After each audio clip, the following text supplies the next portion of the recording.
Sir William Sewell. Thank you, Mr. Speaker. I stand here as an elected representative in this House, elected by the people of Māngere. It is an electorate that is close to my heart. They put me here by giving me their confidence that I would fairly and fully represent them. As the Māngere Member of Parliament, I am privileged with the stewardship that I've been given by the community, and their key priorities determine the things that I advocate and stand on. They expect me to represent their voice without fear, and even at the risk of standing alone or being called names that hurt and upset families watching on. With that in mind, I appreciate that I represent a different point of view, one that is perhaps contrary to the majority view of this House. So to my colleagues whose views may differ from those that I represent, I stand in opposition to this bill with a total commitment to defend your right to disagree with me. As a member of the Labour Party, we are a broad and diverse party of people with different points of views in almost every issue. And on this particular issue, it is Labour Party policy that this matter be voted on as a matter of conscience.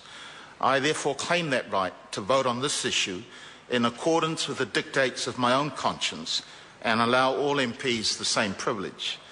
This is a matter that is very sensitive for many in my constituency, within the Pacific and faith community, even within my own family, within the Whawhawhine fraternity, even within the Pacific same-sex community. It is a difficult issue and the views are very divided. Many in the community want Parliament to focus on the more weightier matters of putting food on the table and paying the bills, and not on matters that are considered private, personal and religious in nature. In the Samoan community, many recognise Samoan same-sex relationships and whawhawhine to the extent that they are given very high-ranking titles.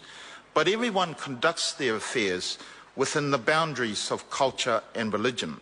I understand the desire of the gay community who want to have same-sex marriage, but many who oppose this bill believe that the civil union and the statutory relationship laws already provide these legal rights to same-sex couples.